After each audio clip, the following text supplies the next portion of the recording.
O mistério da confiança quando em meio a confusões é o assunto de Mark Finley nesta apresentação. Confiante em momentos de crise. Até agora temos estudado 5 sessões do livro de Daniel. Portanto, penso que é hora de resumirmos. Vamos fazer juntos, ok? Daniel capítulo 1, ele é o Deus que transforma a derrota em vitória. Daniel capítulo 2, ele é o revelador de segredos. Daniel capítulo 3, ele é o redentor do seu povo. Daniel capítulo 4, ele é o quê? Governador do rei. Isso, Daniel capítulo 5, ele é o Deus da justiça e do juízo. Ele é um Deus cuja misericórdia tem limites. Um Deus que traçou uma linha na areia. Daniel capítulo 6. Agora, na verdade, nós veremos Daniel capítulo 5, versos 30 e 31, antes de começarmos o capítulo 6. Porque Daniel 5 faz a transição para o capítulo 6. Daniel 5, verso 30, vocês se lembram que no capítulo 5, em uma festa de bebedeira, em uma orgia selvagem, onde a mente do rei estava sendo ensopada com álcool, uma mão escreveu na parede, Mene, Mene, Tekel, Parsim. Daniel foi chamado e ele interpretou a mensagem. O teu reino foi dividido. Os teus dias terminaram. Deus contou o teu reino e o deu para os medo-persas. As escrituras dizem em Daniel capítulo 5, verso 30, naquela mesma noite foi morto Belsazar, rei dos caldeus, e Dario, o Medo, com cerca de 62 anos, se apoderou do reino. Então, Babilônia caiu. Nabopolassar, Nabucodonosor, Nebanidas, Belsazar, os grandes reis da Babilônia foram para o fundo, fundo, fundo. E então a Babilônia caiu, Dario, o Medo, tomou o reino. Peguem suas Bíblias e leiam o capítulo 6, verso 1. Pareceu bem a Dario constituir sobre o reino a 120 sátrapas que estivessem por todo o reino. E sobre eles 3 presidentes, dos quais Daniel era um, aos quais estes sátrapas dessem conta para que o rei não sofresse dano. Absolutamente inacreditável. Babilônia cai. E com isso os medo-persas dominaram. E o rei medo-persa pega o assistente do primeiro-ministro, o secretário de Estado, Daniel, e o traz para o seu império e o coloca como vice-presidente. Seria como a União Soviética derrotar a América, pegar os homens da Casa Branca e colocá-los como segundo comandante na Rússia. Ou a América, após derrotar a Rússia, pegar Gorbachev ou Yeltsin para serem segundo comandantes na América. Quando se vence um país, normalmente se depõem os oficiais políticos. Muitas vezes eles são enforcados. Mas Dario viu alguma coisa em Daniel. Mesmo hoje, podemos ter uma vela na escuridão. Mesmo hoje, neste local cheio de pecado, nesta desonesta, amaldiçoada e blasfemadora sociedade, existem aqueles que admiram a honestidade. Existem aqueles que admiram a integridade. Existem aqueles que admiram a bondade. Lembram-se daquela história que vem da antiga Grécia, que conta que Diógenes, aquele filósofo, uma noite caminhando pelas ruas, ele ia de encontro às pessoas, iluminava suas faces e eles diziam: "O que você está fazendo?" E ele dizia: "Eu estou procurando por um homem honesto em toda a Grécia." Hoje, Deus está procurando Daniéis, homens e mulheres que decidiram em seu coração servir a Deus. Um outro autor coloca desta forma: a grande necessidade do mundo é a necessidade de homens e mulheres com responsabilidade acima de tudo. Homens que fazem o que é correto, mesmo que os céus caiam. Deus procura, nos dias de hoje, homens e mulheres íntegros. Dario achou em Daniel, e ele sabia que existiam muitos escândalos sobre ele. E então, ele colocou Daniel como vice-presidente. Talvez devêssemos analisar a estrutura organizacional do império. Lembram-se que a Bíblia diz que Dario, o rei, derrotou os babilônios entre os medo-persas. Dario era um medo, ele era o rei. Ele constituiu, como a Bíblia diz, lemos no verso 1, pareceu bem a Dario constituir sobre o reino a 120 sátrapas que estivessem sobre todo o reino, dos quais Daniel era um. Então temos uma nova estrutura. Quando o império derrotava um outro, existia uma nova estrutura política. Portanto, o rei constituiu 3 presidentes. 1, 2, 3. Ele colocou Daniel como primeiro presidente. Abaixo destes 3 presidentes, existiam outros 120 príncipes. Todos os príncipes prestavam contas aos presidentes. E os presidentes prestavam contas a Daniel. E ele prestava contas diretamente ao rei. Logo que os 2 outros presidentes começaram a perceber a indicação do rei, o ciúme e a inveja começaram a desenvolver-se em suas mentes. Daniel capítulo 6 revela a consequência do ciúme.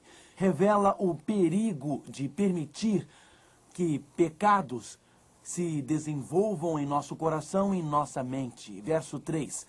Então, mesmo Daniel se distinguiu destes presidentes e sátrapas, porque nele havia um espírito excelente. E o rei pensava estabelecê-lo sobre todo o reino. Então, os presidentes e os sátrapas procuravam ocasião para acusar a Daniel. Notem, eles eram invejosos. E a sua grande inveja os levou ao ciúme. A Bíblia diz que não podiam achar ocasião ou culpa alguma, por mais que ele parecesse ser fiel, tentavam achar culpas ou erros. Eles começaram grampeando aquela linha telefônica. Eles checavam as suas correspondências reais depois que ele ia para casa à noite. Eles entravam em seu escritório e pegavam sua correspondência. Quantos fãs medo-persas ele conseguiu hoje? Quantos ele denunciou? Quanta propina ele levou para casa? Nós sabemos que todos são desonestos. Nós sabemos. Sabemos que todos roubam um pouquinho no seu bolso. Talvez, quem sabe, ele esteja roubando um pouco para sua aposentadoria. Ninguém é perfeito e honesto. Eles olhavam a correspondência. Eles checavam o computador real. Mexiam em tudo. O que eles podiam mexer, eles mexiam. Eles examinavam a sua vida minuciosamente. O que ele dizia quando estava em missão real. Podemos usar algo contra ele? Tudo era a indicação de que ele seria o próximo rei. Com certeza ele é o primeiro presidente, mas talvez ele queira depor Dario, certamente ele é um homem velho, mas vai manipular. Ele vai tentar destruir o reino. Eles vasculhavam as suas economias, conferiram as suas palavras, conferiam suas ambições, conferiam sua vida pública, conferiam sua vida privada. Ele foi totalmente investigado, mas não acharam nada. O que aconteceria se alguém investigasse a sua vida? O tipo de livro que você está lendo. O tipo de revistas que você está lendo. O tipo de programa de televisão que está assistindo. O tipo de filmes que está vendo. As palavras que você usa. O ciúme que está em sua mente. A inveja que está no seu coração. A crítica que destrói. Daniel passou por uma minuciosa investigação. Investigaram a vida dele. E Daniel não tinha nada para esconder.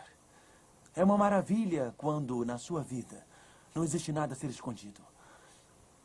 Existe uma maravilhosa paz quando você pode ir para a cama à noite e dizer: não existe nada nas minhas ações que eu deseje que ninguém descubra. A minha vida é totalmente transparente. diante de Deus e dos homens. É uma grande paz quando isso acontece na sua vida. É muito bom saber que não existe nenhum segredo escondido no seu armário que possa ser descoberto algum dia e que vai envergonhar você. Viva como se não tivesse nada para esconder, porque a sua vida é transparente diante de Deus. Eles não puderam achar nada.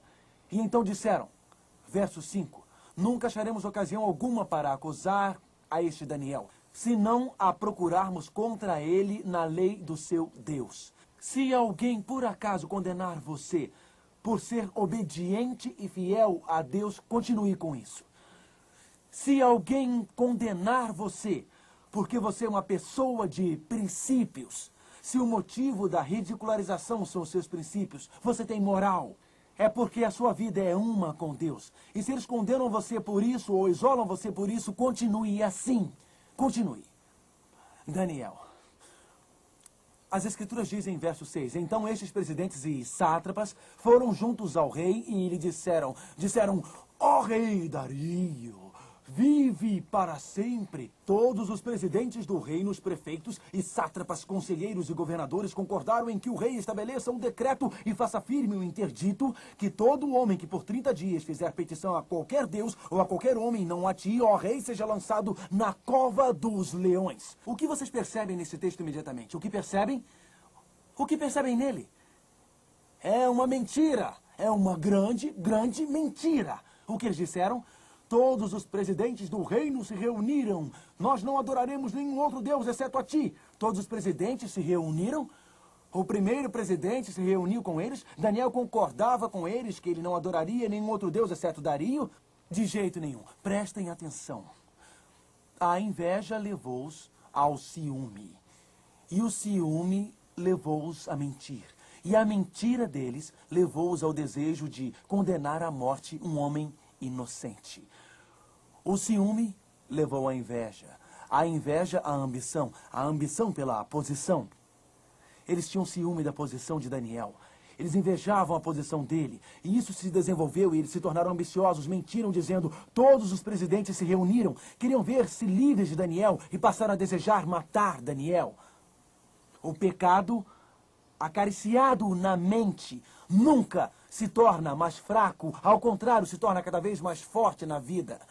Já ouviram sobre os viciados em droga na cidade de Nova York? Eles têm uma frase que diz, eles chamam a droga um macaco nas costas. E eles contam uma história sobre um homem que estava caminhando no Central Park. E enquanto ele caminhava no Central Park, ele viu um macaquinho brincando lá no gramado. Ele se abaixou e disse, olha só, mas que macaquinho lindo. Eu quero levá-lo comigo. E ele pegou o macaco e o colocou nas suas costas. Enquanto ele continuava a caminhar, o macaco colocou seus bracinhos ao redor do seu pescoço e começou a acariciar a sua face. E o homem pensou, esse macaco precisa de uma banana. E comprou a banana e deu para o macaco. E o macaco comeu. Mais tarde, o macaco estava novamente com fome. Então o homem comprou outra banana. E o macaco pulou dos seus ombros e correu na sua frente. E era muito divertido. Mas conforme o homem alimentava o macaco, ele continuava a crescer.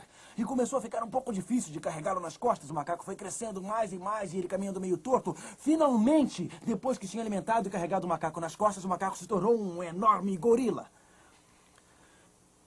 E ele colocou os braços ao redor do homem, esmagando-o e quebrando-o. E deixando-o morto. Enquanto ia embora dançando. Os drogados de Nova York falam sobre este macaco em suas costas. Eles contam como a droga começa bem pequena e vai crescendo, crescendo como um macaquinho nas costas. Até que ela mata você. Existe um macaco nas suas costas. Eu quero que peguem a mais querida dona de casa, a mais santa dona de casa. Eu não sei como é uma santa dona de casa, mas peguemos assim mesmo. Peguemos a mais santa dona de casa. Ela parece santa, espiritual, vai à igreja todos os sábados. Mas ela volta para casa e começa a criticar o pastor. Ela não gosta dele. Daí ela começa a criticar o seu vizinho. Ela não gosta dele. Daí começa a criticar o seu tio. Esta crítica irá crescer tanto que destruirá toda a espiritualidade dela, porque o pecado nunca diminui, ele só cresce. Porque se você começar assistindo alguns programas imorais na televisão, você se tornará dependente destes programas em 6 meses. Você será hipnotizado por eles. Porque o pecado nunca diminui, ele sempre aumenta. Uma vez que você comece a acariciá-lo em sua mente e conscientemente idolatrá-lo e apreciá-lo em sua mente, quer seja uma ambição, quer seja uma raiva, se você não controlar esta raiva, ela não irá diminuir. Com o passar do tempo, ela irá aumentar com o passar dos anos. Se você não controlar estes erros, eles não irão diminuir, eles irão crescer com o tempo. Porque o pecado é um macaco nas costas. Quanto mais o alimenta, mais ele cresce e acaba matando você. O ciúme leva à inveja. A inveja leva à ambição. A ambição leva à mentira. E a mentira automaticamente leva à morte. Daniel capítulo 6. Eles foram ver o rei. Daniel 6, verso 8. Agora, pois, ó rei, sanciona o interdito e assina a escritura, para que não seja mudada, segundo a lei dos Medo e dos Persas, que não se pode revogar. No Império Medo-Persa, quando uma lei era aprovada, até mesmo o rei não tinha poderes para revogá-la. A lei era o mestre, e uma vez assinada, todos deviam seguir a lei. Por esta causa, o rei Dario assinou a escritura e o interdito. Ora, quando Daniel soube que a escritura estava assinada, lembram-se que lemos no último capítulo sobre Belsazar. Belsazar sabia, mas não o que, pessoal? O que? Fez. Daniel sabia, mas ele fez. Entenderam? Belsazar sabia, mas não fez nada. Daniel sabia e fez. Verso 10. Daniel, pois quando soube que a escritura estava assinada, entrou em sua casa, onde havia janelas abertas da banda de Jerusalém. 3 vezes no dia se punha de joelhos e orava e dava graças diante do seu Deus como fazia. Daniel sabia que sem a oração não se tem força. Daniel não permitiria que a sua obediência a Dario interrompesse o seu relacionamento com Deus. Daniel sabia que Deus tinha estado com ele por 70 anos no império. Daniel sabia que tinha sido Deus que tinha dado capacidade, quando adolescente, em seu coração de servir a Deus. Daniel sabia que tinha sido Deus que o ajudara a passar nos testes e ser o primeiro. Ele sabia que era Deus que lhe dava inteligência, conhecimento e capacidade. Ele sabia que era Deus que o fez interpretar o sonho do rei. Ele sabia que tinha sido Deus que tinha livrado Sadraque, Mesaque e Abednego da fornalha ardente. Ele sabia que era Deus quem o ajudara a governar por 70 anos, quando Nabucodonosor estava louco comendo grama como uma vaca. Ele sabia que tinha sido Deus que o fizera interpretar o sonho do juízo e aquela grande árvore no capítulo 4. Ele sabia que tinha sido Deus que tinha permitido a ele interpretar no capítulo 5 a escrita na parede. Ele sabia que era Deus quem o tinha colocado na posição de primeiro presidente. Ele sabia que Deus estaria com ele e ele não iria se comprometer agora. Ele não iria perder a sua fé agora. E Daniel sabia que a fonte da sua força, a fonte do seu poder era Deus. Por isso lá, ajoelhado, para Daniel a oração não era algo que chegava até o teto e que voltava para baixo. Não era uma coisa sem sentido ou alguma fórmula decorada. Para Daniel, a oração era fôlego da sua alma, a vitalidade da sua vida. E por isso, ajoelhado, Daniel orou. Então aqueles homens foram juntos e, tendo achado Daniel a orar e a suplicar diante do seu Deus, eu quase posso vê-los. Eu posso quase imaginá-los.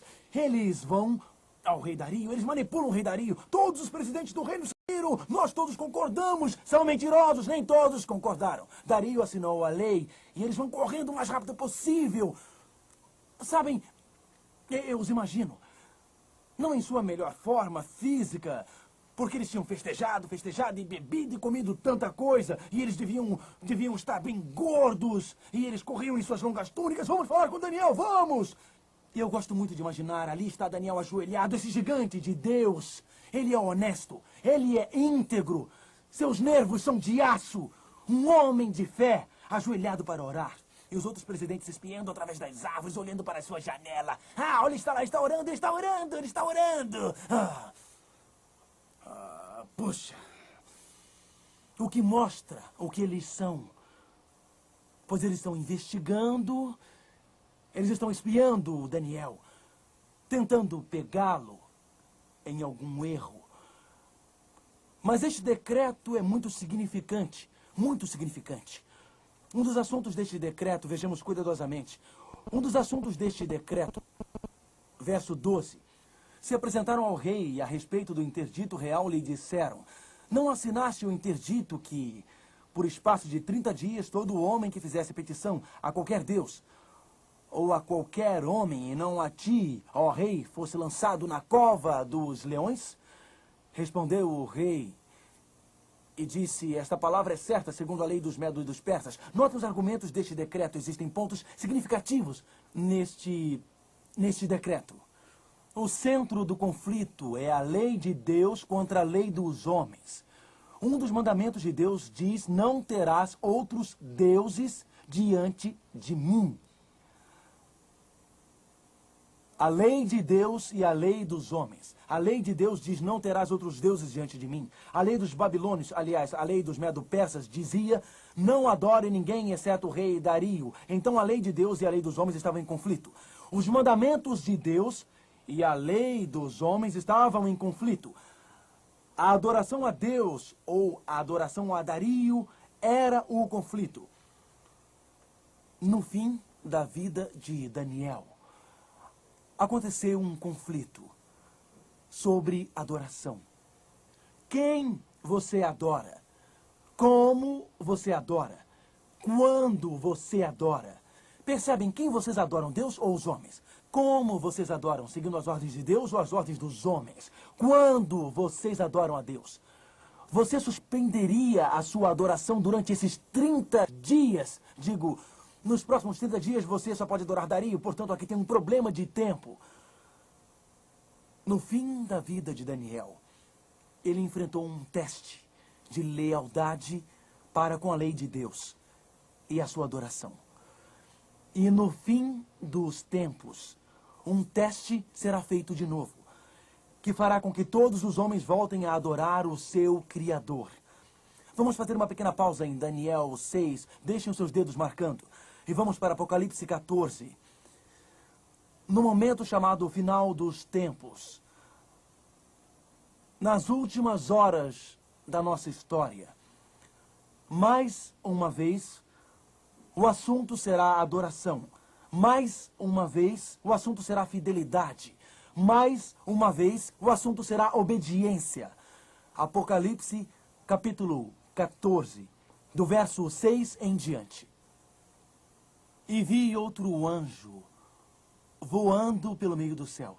Quando Deus fala de um anjo voando nos céus, significa a palavra de Deus chegando rapidamente aos confins da terra, tendo um evangelho eterno para pregar aos que se assentam sobre a terra, e a cada nação e tribo, e língua e povo. Aqui temos uma mensagem universal, que vence todas as fronteiras geográficas, penetrando em todos os diferentes grupos idiomáticos, chega a todos os países do mundo, dizendo em grande voz, temei a Deus e dai-lhe glória. A palavra temei não significa aqui ter medo, mas sim ter reverência a Deus e a sua glória. Pois é chegada a hora do seu juízo, e adorai aquele que fez o céu, a terra e o mar e as fontes das águas. A mensagem é, reverenciem Deus. Estamos vivendo nos dias do juízo final, e adorem aquele que fez os céus e a terra e as profundezas do mar. Quem fez os céus, a terra e as profundezas do mar? Como o chamamos, amigos? Qual é o nome dele? O chamamos de o Criador. Aqui está o chamado para adorar o Criador, sermos fiéis ao Criador. Se vocês lerem o verso 9, seguiu-se a estes outro anjo, o terceiro, dizendo em grande voz, se alguém adora a besta. No verso 7 diz, adorai o Criador. No verso 9 diz, não adorem o quê? A besta. No verso 12 diz, como não adorar a besta. Verso 12, aqui está a perseverança dos santos, os que guardam os mandamentos de Deus e a fé em Jesus. Então o verso 7 diz, adorem o Criador. O verso 9 diz, não adorem a besta. E no verso 12 diz, aqueles que não adoram a besta têm fé em Jesus e isto conduz à obediência. Nos dias de Daniel, um líder humano assinou um decreto que proibia adoração genuína. Nos nossos dias, um líder humano irá unir o Estado e a Igreja e farão um decreto que proibirá a adoração genuína. Daniel 3 e Daniel 6 são experiências paralelas. Em Daniel 3, um rei assinou um decreto que dizia: quem não ajoelhar e adorar a imagem irá para a fornalha. Mesaque, Sadraque e Abednego foram fiéis e leais. Em Daniel 6, no fim da vida de Daniel, Dario assinou um decreto. Aquela era uma lei de Estado, cuja punição máxima era a morte caso esta lei não fosse respeitada.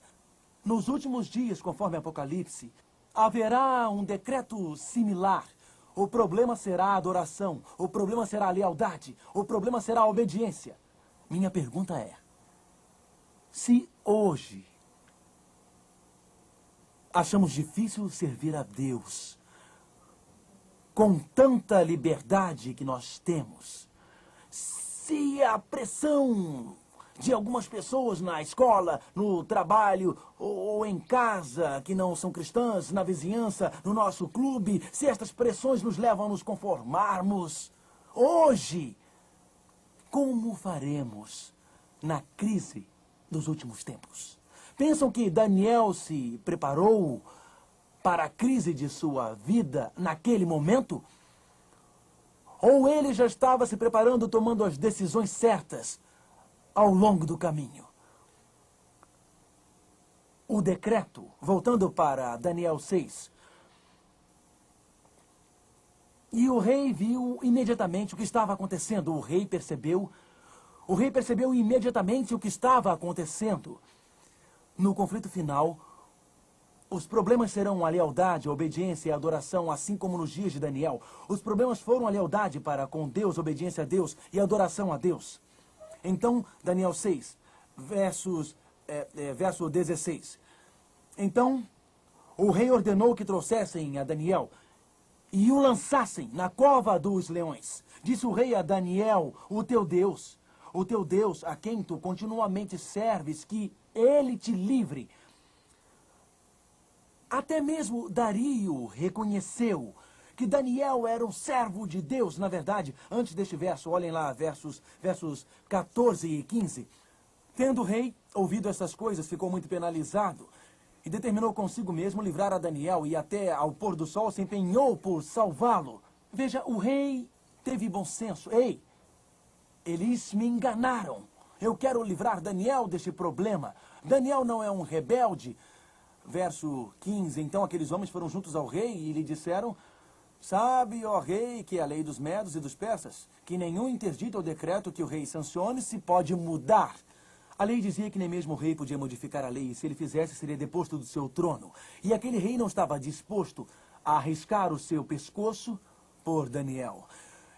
Então eles trouxeram Daniel e o lançaram na cova dos leões. Uma situação impossível. Famintos, ferozes e malvados leões. E Daniel é lançado dentro da cova e uma pedra foi trazida. A abertura da cova é selada. O rei sela com o seu anel. Verso 18 é um clássico. Então o rei se dirigiu para o seu palácio. Passou a noite em jejum. E não deixou trazer à sua presença instrumentos de música e fugiu dele o sono. Imaginem, o rei foi para casa aquela noite. O rei sabia que tinha errado. Ele suava. Gotas de suor brotavam da sua fronte e rolavam pela sua face. O seu estômago doía. Ele não estava tranquilo. Ele caminhava pelo palácio e seus servos se inclinavam e se inclinavam. Saiam do meu caminho! Ele estava tremendamente irritado. E os servos dizem: Senhor, aqui está o seu jantar. E ele disse: eu não quero nada! Tirem esse porco recheado daqui! Eu não vou comer nada! Eu não vou comer nada hoje à noite! Ele foi para a cama e um servo sorridente veio e disse: aqui está o seu chá com bolachas! Ele disse: não quero nada! Ele vestiu o pijama real. Ele entrou em seus lençóis de seda. E apoia essa noite a sua cabeça no travesseiro e lá vem a banda. Veio o músico tocando as canções de Ninar e ele disse: sai do meu quarto! A Bíblia diz que ele jejuou aquela noite, que não quis ouvir música durante toda a noite. Ele estava agitado. Estava agitado durante toda a noite. Ele estava agitado. Vocês podem imaginar, ele estava no palácio e ele não podia dormir. Podem imaginar, ele poderia ter a banda real tocando a noite toda, mas ele não podia dormir. Ele podia ter todo o conforto, mas ele não podia dormir. E lá estava Daniel, em uma cova suja, abafada, mal cheirosa, com leões. E ele coloca a sua cabeça sobre um pano que talvez por meses não era lavado, ou até mesmo por anos. E ele põe a cabeça lá e ele consegue dormir. Enquanto o rei no palácio, em um pijama real, agitado e revirando-se a noite toda, não pode dormir nem um minuto. Sabem de uma coisa?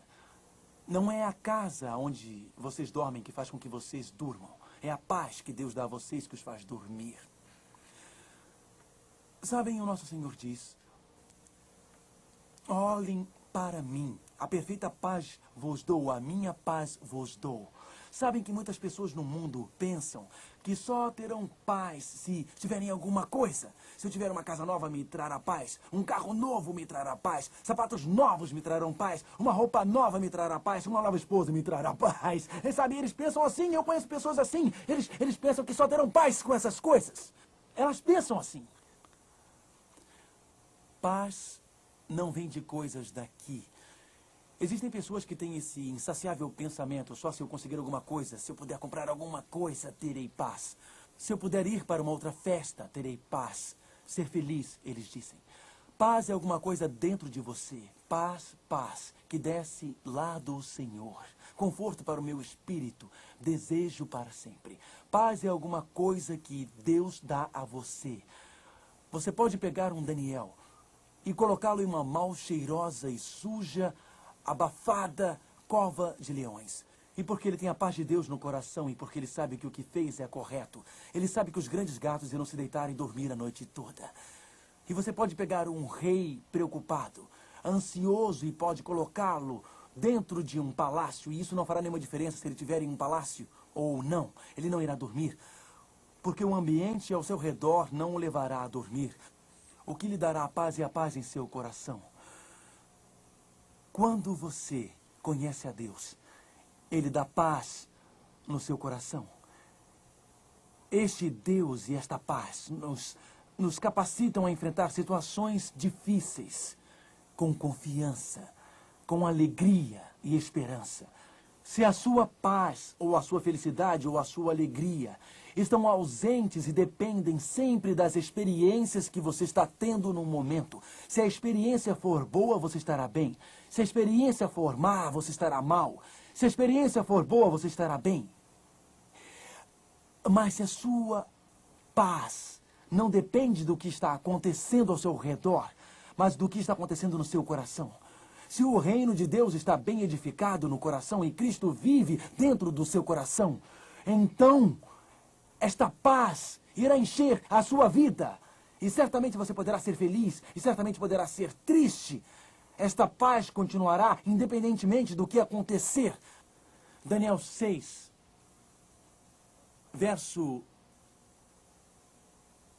19. Pela manhã, ao romper do dia, levantou-se o rei e foi com pressa à cova dos leões. Chegando-se ele à cova, chamou com voz triste. Disse o rei a Daniel, disse: Daniel, servo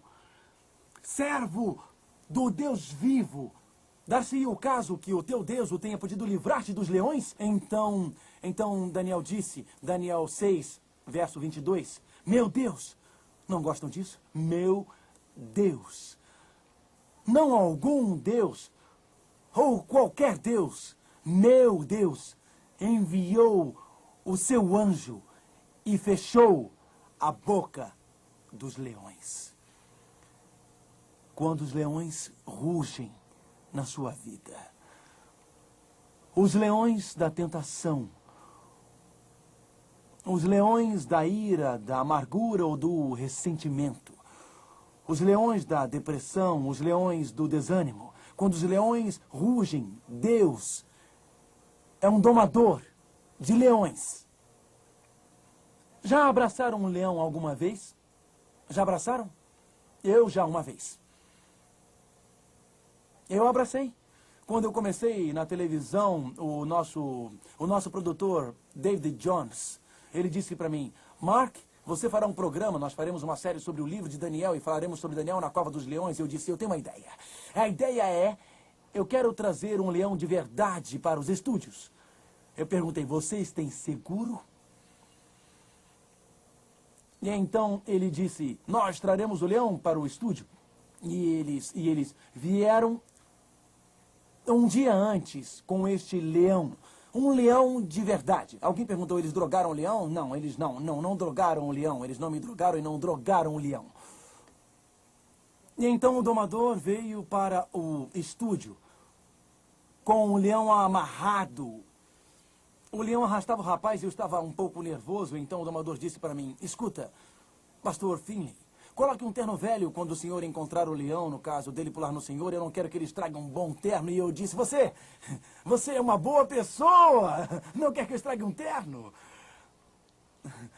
Daí ele me disse, eu vou soltar o leão no palco, ele irá deitar no palco. Por favor, nunca passem na frente de um leão. Eu estou dizendo isso porque vocês podem encontrar um leão. E ele disse, você nunca passa na frente do leão. Ele disse, você chega perto do leão por trás, ajoelha-se e coloca seus joelhos nas costas do leão. E coloca as suas mãos ao redor da cabeça do leão. A cabeça do leão é imensa. Pesa 230, 270 quilos e massageia as laterais da sua cabeça. Ele vai gostar disso e você poderá sentir o pescoço dele mexer. E se ele gostar do que você estiver fazendo, ele jogará a cabeça para trás e abrirá a boca. Não fique nervoso. Eu disse, você está me dizendo para não ficar nervoso? Eu me lembro do primeiro dia que nós gravamos com o leão. Eu me ajoelhei atrás do leão, coloquei meus joelhos nas suas costas e eu estava assim, oi, leão, oi. Oi, leãozinho. E o produtor dizia, chegue mais perto. E eu cheguei mais perto um pouquinho e tentei tocá-lo. E o produtor disse, não, chega mais perto, está muito longe, muito longe.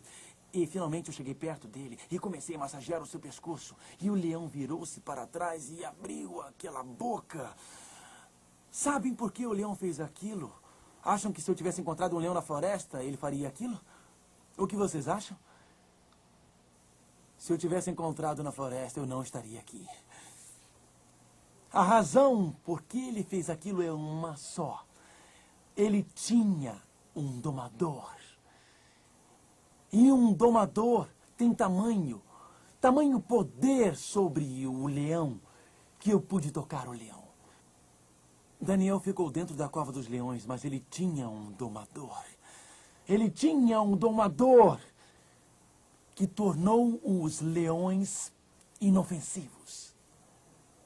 E existe um domador de leões. Existe um grande domador. E este domador está olhando para você hoje. Vocês estão enfrentando alguns leões da tentação nas suas vidas. Vocês estão enfrentando alguns problemas e tristezas. E parece que vocês caíram em uma cova de leões, lutando com a paciência, lutando contra a raiva. Vocês têm lutado contra a perda, têm lutado contra o ressentimento. Mas vocês não podem dominá-los. O leão parece estar rugindo nos seus ouvidos.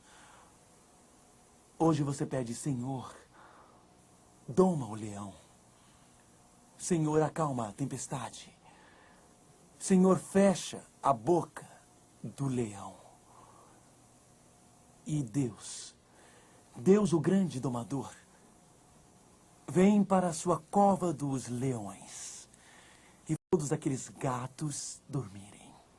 Eu agradeço a Deus por Ele continuar a domar os leões. Eu agradeço a Deus por Ele continuar a fechar a boca dos leões. Eu agradeço a Deus por Ele continuar a tornar os grandes gatos da minha vida inofensivos. Ele fez isso por Daniel e pode fazer por você. Oremos. Pai nosso que está nos céus, Tu és o grande domador de leões. E quando a vida se torna dura, e o caminho longo, os dias são difíceis, e o leão parece rugir em nossos ouvidos, tu continuas a fechar a boca dos leões. E continua a dar-nos paz em meio à tempestade. Nós te agradecemos muito, porque tu estás aqui, e nós podemos chamar-te do fundo do nosso coração exatamente quando precisamos. Exatamente quando erro, quando tenho medo, quando eu mais preciso. Obrigado por isso, querido Jesus. No nome de Cristo. Amém.